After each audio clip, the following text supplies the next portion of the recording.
Welcome to the Coming Apocalypse. I'm Pastor Paul Begley, and this is a powerful broadcast we're going to have today. Obviously, with the volatility of the sun, so much happening, solar flares, CMEs released, cosmic rays, UV rays, and plasma explosions. I mean, the terminology is even hard for me to try to figure out.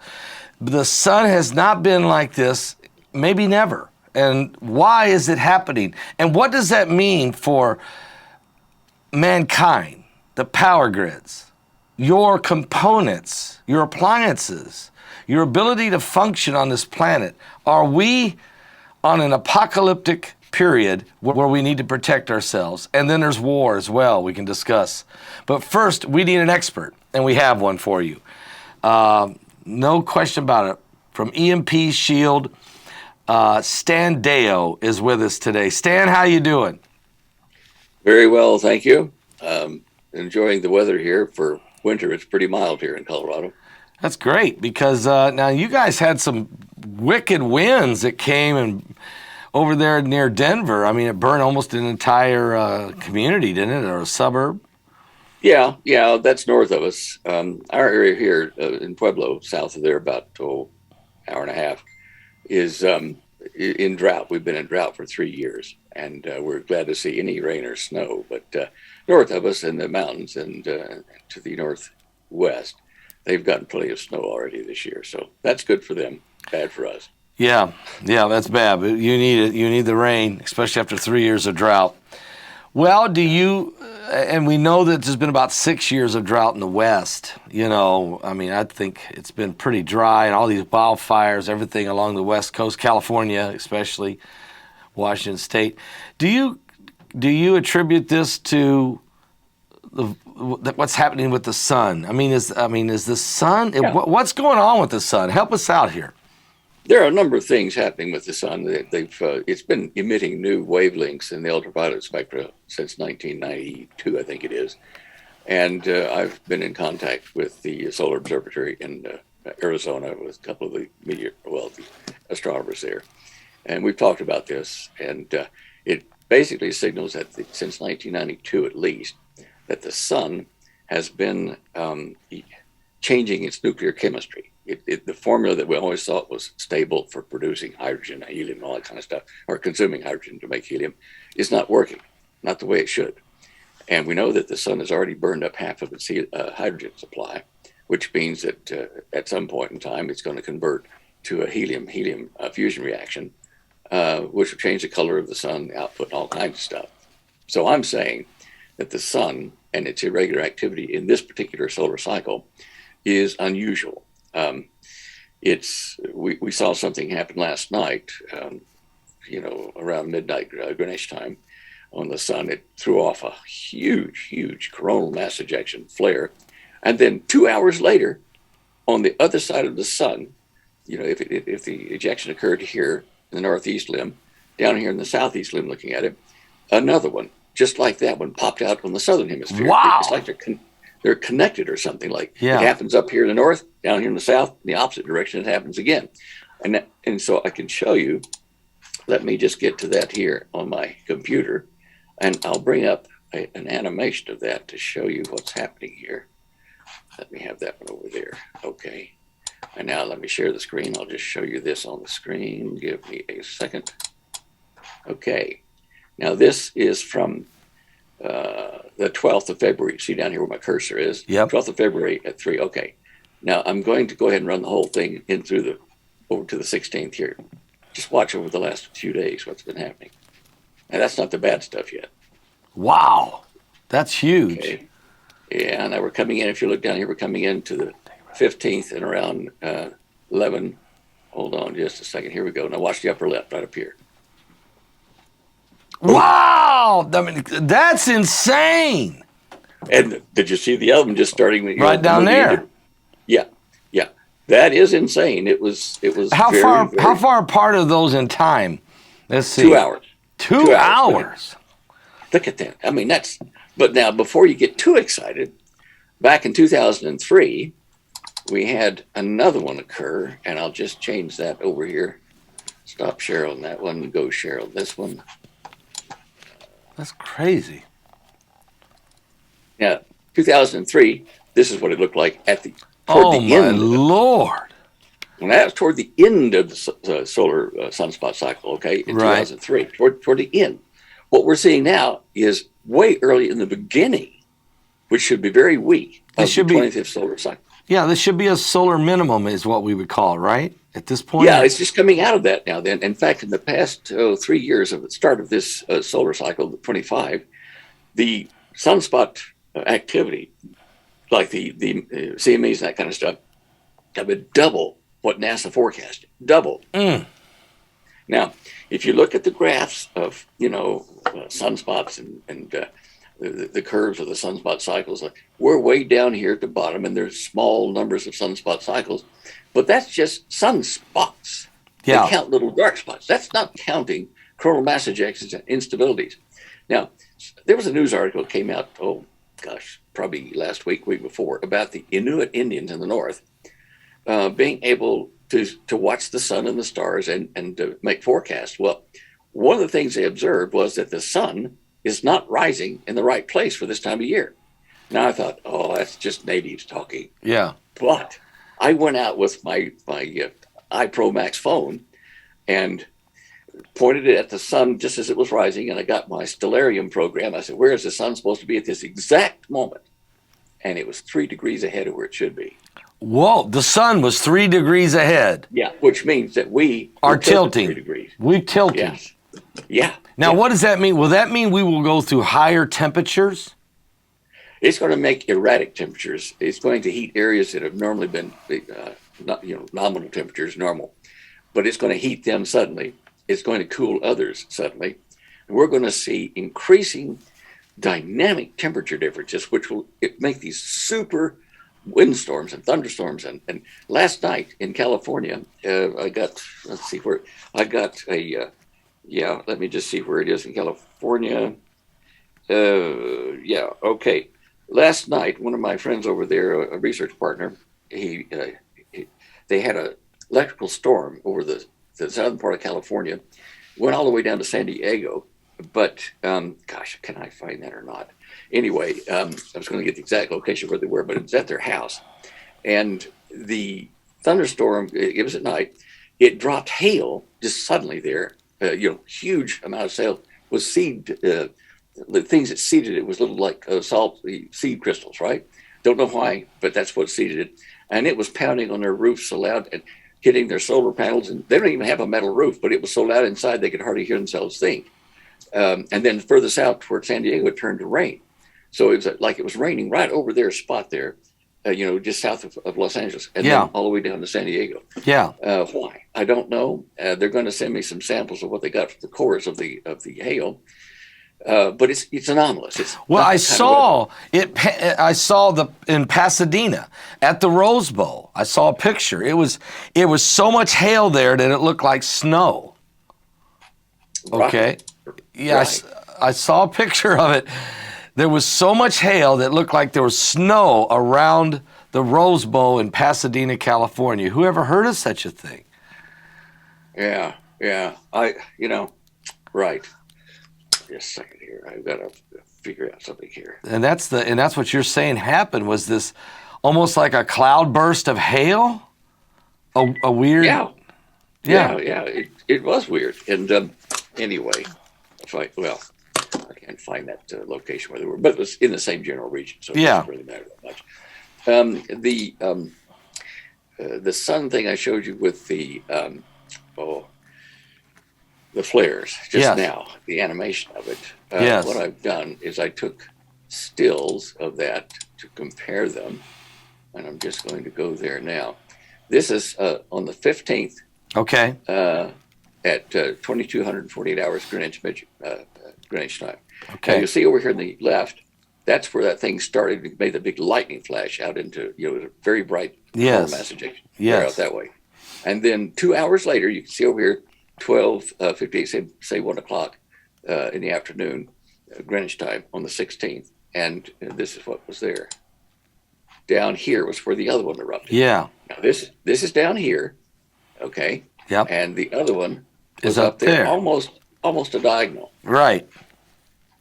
So are they connected somehow? I think they are. I've seen it before, where when you're looking at flares or eruption, et cetera, on the sun, that after it happens, just very shortly thereafter, on the other side of the sun, there would be a flare, to balance it. And I've even seen a comet being absorbed into the sun, crash, Right. and then on the other side of the sun, you would see, a pimple come out, like a flash. And so it goes through the sun or through the sun's surface. And this is mighty for something like this to happen, because we're talking about activity on a sun that's huge body. A little comet hits it, and something else happens at the other side. So there's more happening there. So does that mean the sun is very volatile? I mean, is it fluid? Is it? How does something hitting on one side create that on the other? Is it electricity doing that? Is it molten lava? I mean, look, is it hydrogen? I mean, it's kind of like a fluid. It's called a plasma, and it behaves somewhat like a fluid. It's got electric charge, and it's got magnetic fields in it, and it's a very flimsy surface we're looking at there. It's not the whole sun down inside. When these impacts occur, they're up in the crust or the outer layer of the sun that you can see there. And so why does it, it doesn't seem to travel in a wave across the surface of the sun when something impacts like that. So it's something internal underneath that creates these reactions on the other side of the sun. I'm going to have to give it a bit of thought. It was just quite amazing to see last night. When this happened, Stan, and folks, this is Stan Deyo with us from EMP Shield. Some of you, you could go to his website at empshield.com, empshield.com, and check out. You need to understand that if there is a sunburst or some type of CME that could hit, like similar to the Carrington event, in 1859, if something like that was to happen, it could fry the components in your house, your car, okay? Just fry them, and then all your appliances are no good. There's a way to protect that, and if you go to EMP Shield, you can find out how you can get one of those. Use the promo code Begley, save some money on it as you get it. But Stan, I guess the question is, that explosion we've seen yesterday, those two, but they were on the back side of the sun. Thank God. So the Earth wasn't going to face it or be injured near as much. Is that right? Well, not near as much, but we will get a backlash of the magnetic vibration that occurs from the shock waves on our side of the sun. And in about 5 days, we will get the stream of particles coming from the sun, the solar wind. It will hit us after that event. Now I'm going to show you this. I'll show you that stream here and where it will be. There's my share screen button. Okay. Now let me explain what we're looking at here. We're looking down on the sun here, and this is showing the thickness or the density of the plasma streams coming off of the sun. Okay. And this is showing the velocity, the speed of those particles. Yeah. Now, the green dot here, in all cases, the green dot is the Earth. Okay. Now, this was created today. And if you look at the map here, where I was looking at it on the eve of the 20th, right here, just as we were crossing the date line, you'll see that the density, the plasma density, was great. Yeah, I see that. And the speed was low. Yeah. But the speed is going to increase here on the 21st. So it's going to increase the speed, but it looks like the density will go down. That's right. It's more energetic, but less density, less particles traveling faster with the same amount of energy. But it's trading density for speed. Right. But anyway, look at this, and you'll see this. Now this will happen. It will go. See, there was the 19th I was shooting at, and the 21st. Okay, the radial speed of it will increase on the 21st. Here we are on the 19th and 20th. Sorry, there we are. And the major density of that wave will hit us, and that's where we'll be, where these green dots are. And you'll see that as we get toward the 21st, this yellow burst coming, which is what happened from last night, it will hit us. That stream will hit us there, and you can see it there in close up. So we're gonna, for about a 3-day period there, we're gonna get pretty strong solar stream of CMEs. Yeah. Well, solar stream particles. Yeah, And solar, particles. Solar wind. Yep. It's a lot of highly charged particles and high speed particles that interfere with radio and various other things, and some satellites. I mean, like last week, the SpaceX thing, they lost 40 of 49 satellites in the Starlink thing as they were putting it up. A flare hit the orbital position and wiped out 40 of them. They couldn't deploy. So it can be very costly. That's unbelievable. I mean, so if what we saw, you showed us earlier in this broadcast, that explosion that took place on the backside of the sun, had that been Earth facing, what would that have done to the Earth? It would have caused us a bit of grief. Not as bad as the Carrington event, but it certainly would have interfered with satellite communications, radio communications, and may have caused some fires in some of the power grids across the world that was facing that when it hit. It's. Let me just show you a picture of these satellites that it brought down. Okay, we're just going to shift over to that. Now, this is Starlink, and that's what's his name? Elon Musk. Yeah, Musk. Yeah, he's standing here. They've inserted his thing to show the height of it. This one launch has 49 pads in it, or slabs. I see that. Yeah, and each slab opens up into this kind of a thing here, with a solar panel sail. I see that. And these were the 40 that were captured on camera as they were crashing to the Earth because the eruption from the sun caused them to fail to launch and to crash into the Earth's atmosphere and burn up. Cool, eh? That is quite amazing. So that they're not very big. I mean, each one's not real big. Well, the whole power pack there with 49 weighed 432 pounds. So they're very lightweight, small things, and so I guess they're more susceptible to solar winds. But still, to knock 40 of those basically did not allow them to engage or load. But to take orbit, yeah. They crashed. They couldn't deploy because their controls and stuff were fried. Wow. So let's say he gets them up there though, and they are orbiting. Are they better protected once they get in an orbit? To a degree, depends on where they are when the coronal mass ejection or the flares hit them. Yeah. They're not going to be as robust as some of the thicker satellites, heavier duty things, but they're going to eventually be, oh gosh, how many? 60, 70, maybe even 100,000 of those satellites up there. I guess that's supposed to make the internet connectability worldwide, to where you don't have just the cities, and then you have open space, and then and some countries don't hardly have anything. It's supposed to make it pretty well a solid grid of internet capability. Is that right? It reckons that if you live under a branch in a cave in South Africa somewhere, that you're going to have internet reception. Now, here's the cool thing about that. I mean, nowhere on Earth will you be out of touch, right? That's right. That's right. So your ID mark for your numbering system will work everywhere. Oh, you mean the mark of the beast? Yeah. It'll work everywhere, even in Africa. All right. Great stuff. That's great. I'm so excited about that. Okay. Well, the technology of these last days is definitely advancing, and when you read the Bible, when you read Revelation, you start asking yourself, well, how is this going to happen? And I remember that when I was a child. Well, how are they going to do that? How's that going to happen?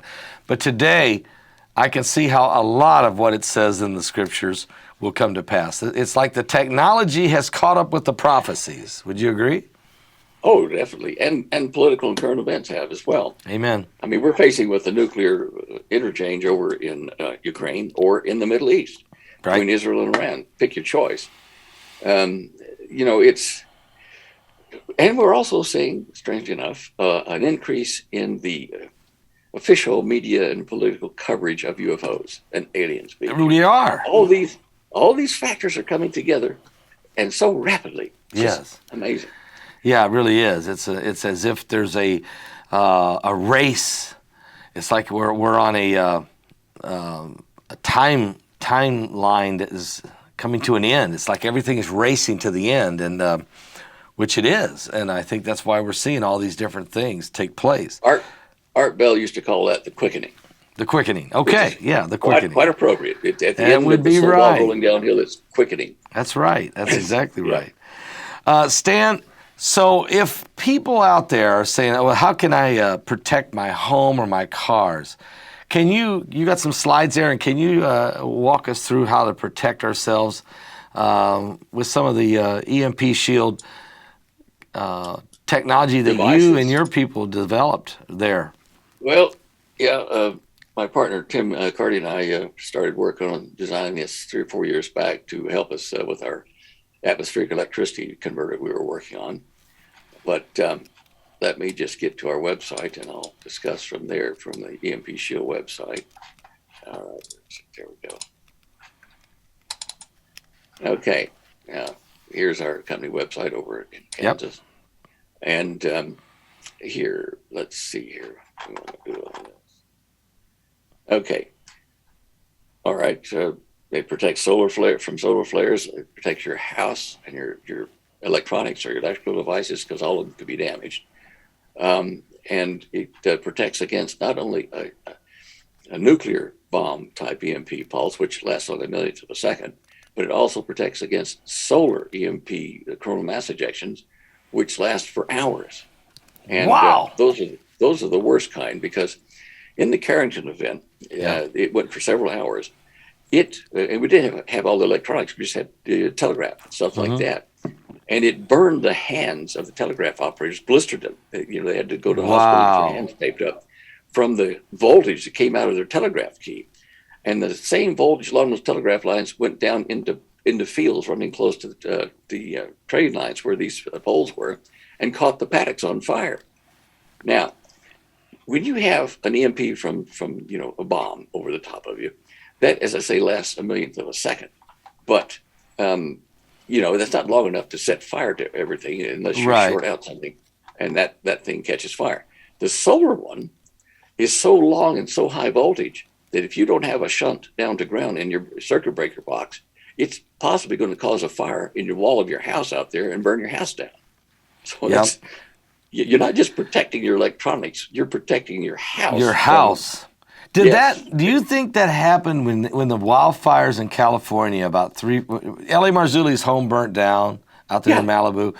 And I saw some of the pictures that there were houses burnt, but all the trees around it weren't.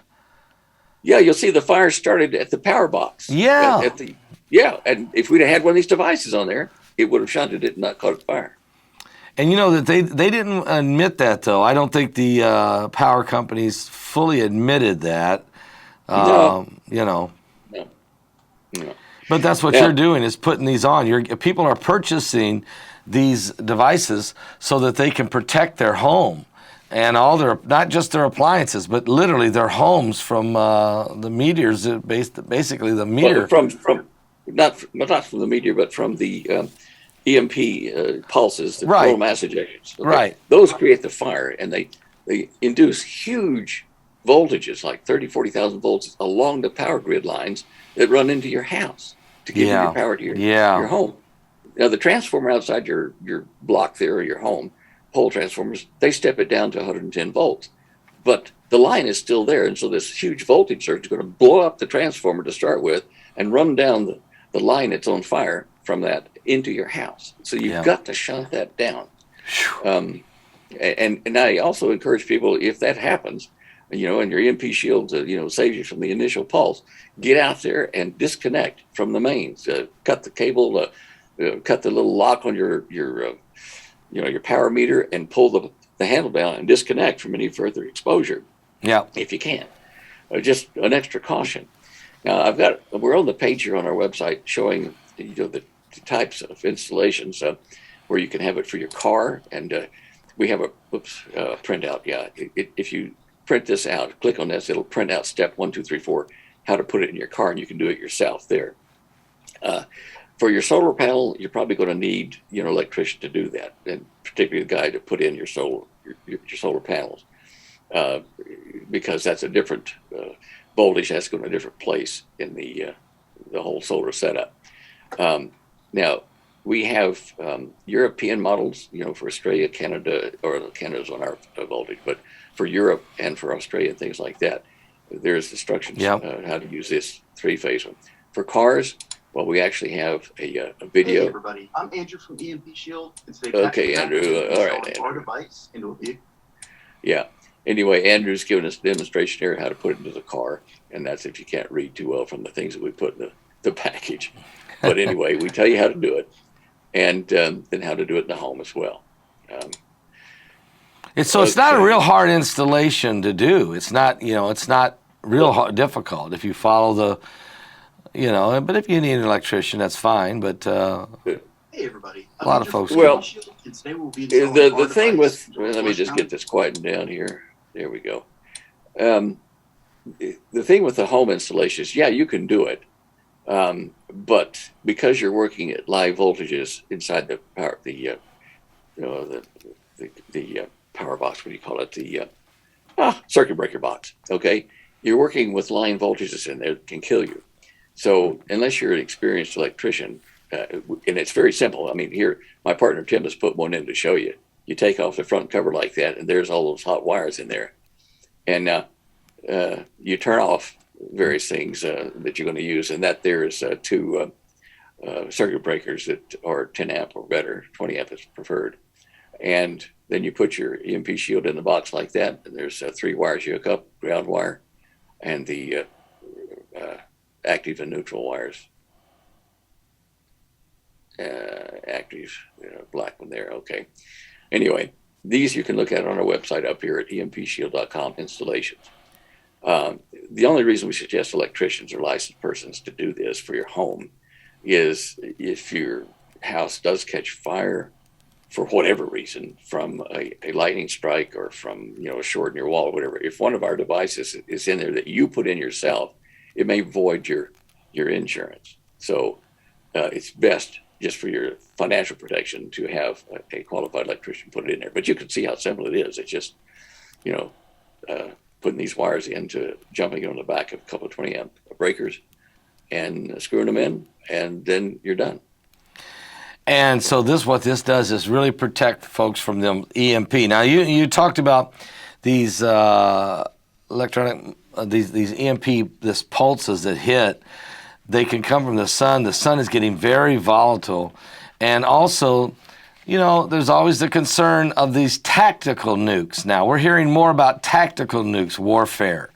More nations. Those aren't as large as maybe the big ones, but they could be very effective as far as causing an EMP, and that could be even a strategy. Is that true? Yeah. Look, the EMP from a nuclear tactical weapon would short out and kill, in essence, your freezers, your refrigerators, electrical ignition systems, for heaters in your house or stoves or whatever. It's just radios. Just anything electrical will be at risk unless it's plugged into the wall, which all the wires go back to the power box. You can have small items like phones and things like that may escape damage, but we suggest if you can, when you're not using it, to put it into a Faraday bag, one of these cloth bags that are metallic cloth. Yep. And that will shield items that way. So, that's another thing to consider. Yeah. So what do you think is going to happen with the sun now? I mean, it's off to this blistering start, of this solar cycle 25. What's causing it, in your opinion, and where are we going with this? The sun is aging. It's just like any other star. It goes through a cycle of life, and it's on its last legs. It's downward spiral. It might go to a red giant stage at some point toward the end, and that might be what happens at the end of the millennial period, where the Earth and the stars and everything disappear in a great fervent heat, where we all melt down. Yeah. But before that time, what we're seeing is mentioned in the Old Testament in prophecies about a cloud appearing around the sun, and then the light of the sun being 7 times brighter. This tells you that something is emitted. Something's happened on the surface of the sun that's being blown off. Yep. And it'll take, several months probably for it to go through the entire solar system. But at that instant, when it blows off like that, there's going to be a release of a lot of light energy. And the side of the Earth that's facing it when that happens everything on it will be killed. Wow. It'll fry the grass green. It'll just cook the planet. It tells you the fish will boil and die in that exposure. All green grass will burn up. With 7 times the light of day, it will kill things. That's why it says in there that the unrepentant will be saying, to the rocks, cover me, to dive into the cave to get out of the way of it, because that heat is so fierce. And there will probably be survivors on that side, but fully 1/3 of the planet that's exposed to that will burn. And then there will be repercussions to the rest of the planet that was in the shade, because it's going to heat up the atmosphere, and there will be horrific storms after that for weeks. Yeah, I mean, you can imagine. I mean, trees burn up, grass burns up, people die. Well, listen to this. If you were in charge, if you were the president or the ruler of the world, and you knew this was going to happen, you'd probably protect yourself and your mates and stuff, and select a gene pool to rebuild Earth after it's over. But you would not, in good common sense, tell the people of Earth, there's no way out of it. You're going to die shortly. No, you wouldn't tell them. No, there would be chaos, anarchy. Yes. Okay? Immediately. And so, and people could say, well, why aren't we being told, why are you holding us back? This is why. Yeah. There are things like this that cannot be told because we would react badly. And these things are being discussed in the Pentagon, I'm sure, or in NASA, some of the other agencies, maybe even black budget agencies. These things are, I mean, why are we building cities underground? I mean, we've known this for some time, right? Paul, let me say, all I can say is that we have the government and the 3-letter organizations as customers. And one well-known one is joint venturing us. So that's how important it is. Yeah. That should say enough right there. Right there should say it, that they're partnering with you in helping make these devices and hopefully to protect as many people as actually heed the warning and get one of these for their home and car. What I'm telling you is public information. We have nuclear reactors now that are the size of an automobile. They're small. Really? That's small. That's small. Yep. And they have been employed for some time now. It's sad that the current administration in the White House is so soft on the military budgets and, making it a woke army and stuff like that, because it's a time that we don't need that.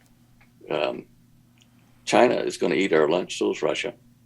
And Iran's going to help them, I'm pretty sure. This deal in the Middle East with Ukraine is a diversion in my mind. Yeah. We're all in Europe. Yeah. Yeah, it's a diversion over there. While over here in Taiwan, it's about to hit the fan. Yeah. So. Yeah. There's a lot going on that's not being released, the public's not aware of, that's affecting in a lot of ways. And this is all part of biblical prophecy, as you know. So it looks like, so what you're saying is, as the earth is spinning, okay, and it's going around the sun, and this event happens, and then when it hits the earth, it just kills 1/3 of everything that's in its path, whatever's facing it. 1/3 is really North America, Central America, South America, if you looked at population size. It depends on the time of year. It's the area of the earth that we're talking about, surface area. Yeah. And because we are at a 22.5 degree, 23.5 degree tilt off of center like this, it's going to be, depending on the time of year when this hits, it will hit either the northern hemisphere more or the southern hemisphere. The seasons, this is why. And so it might take out South America or Africa or something like that. I don't know that cloud away. Maybe 3 days here in darkness. Could be 3 days, okay. And it'd be very similar to what happened in the days of Egypt, in the plagues of Egypt. So, and then, they keep talking about the binary system, whether it's Planet X, Nibiru, or whatever, binary system. Is that the cause of the volatility of the sun? Or is it just God's hand? I mean, obviously God's hand, but he uses nature with everything he does. Is there a binary system being discussed about this? There's varying schools of thought on it, but it's obvious for those of us that study the orbits of the outer planets that from Neptune out to Uranus and even Pluto, that their orbits have been compressed by some sort of gravitational mass out there in our stellar system. But it's not emitting light. So it could be our binary, sun. One of them failed and became like a small black hole, or just a failed star that didn't ignite. But it's out there, and something with that mass is out there, and it's affecting the outer orbits, say from Jupiter on out. And it's like when you press condensing them. It's condensing it, isn't it? And explaining gravity like fluid. The sun is the center of, say like a paint can. The sun's the center there, and you're spinning the paint around. And the planets are out here at various rings, stable orbits around it. When you press on the outer spinning parts of that fluid, the shock wave goes down to the star, to the sun. Wow. And that's the easiest way I can explain that. But what's happening out there, even though you can't see it, it's impacting our gravitational field from the sun. It's causing shock waves down there. Yeah. So that's why, if we go back in time, I forgot the guy's name, back in 1911 or something, even before Immanuel Velikovsky, who wrote the book on worlds in collision, before Zachariah Stitchin, there was another guy, I forgot his name now, who said mathematically, what was his name, Percival? He said mathematically, due to the gravitational pull and the adjustment on the planets, there has to be a large mass out there on the edges of our solar system. And he was around 1911. People thought he was insane. They laughed him to scorn. But the closer we get and the more instrumentation, the more space probes we have, the deeper our satellites can look, even if we can't see it yet. And I think we probably can see it by now. We just haven't been told. Something's causing this. You'll need an infrared telescope, and there are a few observatories that have them now. And they're expensive. So the average, person that's an astronomer, amateur astronomer, is not going to have it. But you can see the heat energy, different wavelengths rather than visible light. And it is possible that they have detected it, even though I don't have evidence to that fact, but it is possible. And here's another thing. With dark bodies out there, we have near-Earth objects that could impact us at any time. And a lot of them are undetected because they're not emitting or reflecting light from the sun. They got dark surfaces. You have to use an infrared telescope to even track those. And that's why you hear occasionally from NASA and from NOAA and stuff, they're saying, look, we just discovered an asteroid coming by. Yeah. Wow, that was close. Yeah. And we're getting more of those, and they're less, they're low, like 0.5 lunar distance. I mean, a lot of them are whizzing by. We don't see them till they just won't go by, and then they post it on the asteroid chart, like, you almost lost your backside, but hey. It was only 7 meters, but yeah. Oh, yeah. Yeah, the bigger ones they can see, and they tell us about it. And I always joke around with the audience and say, I'm not worried as much about the ones they post that's going to near miss. I'm worried about the ones we can't see, that's not on the chart. And that brings us to Apophis coming in April the 13th, Friday the 13th, April 2029. I mean, this thing's huge. It's like 4.5 football fields wide. It's going to come now. They're saying it's going to come within about 17,000 miles from the surface of the Earth. 0.1 or something, very close. Yeah. It's huge. I mean, it's got to be bringing some companion rocks with it. Are you concerned about this one? Well, yeah, I think we'll see some damage from that one. Certainly, since we have communication stuff in stable orbits at 25,000 miles out, this is inside those orbits. Yes. I mean, duh. Yeah, and yeah. But that's if we get that far, right? I mean, that's if we make it that far. We've got some things that's happening maybe before then. That's very true. Good observation. That's true.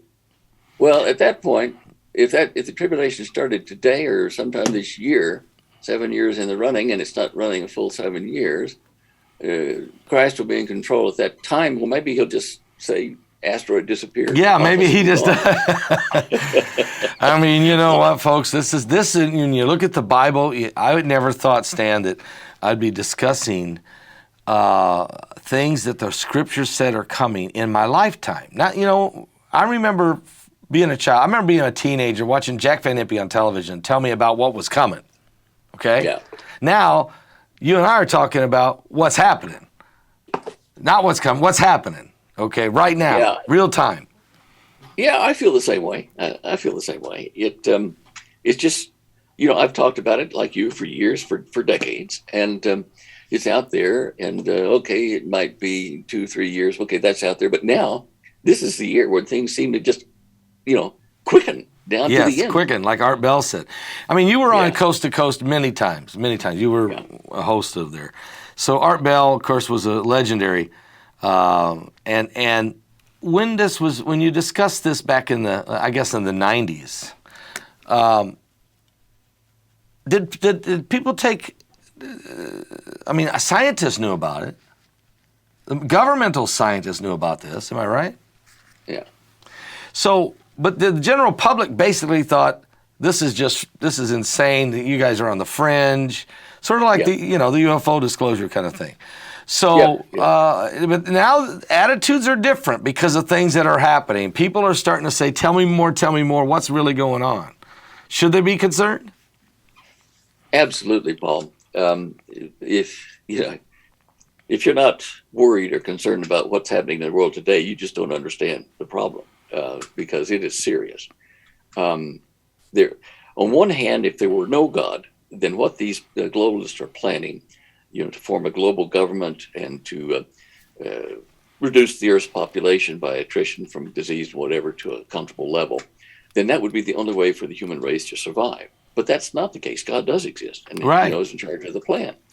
My book, The Cosmic Conspiracy, I wrote that in 1978, and so many of the things that I wrote about then that the Lord revealed to me are now happening.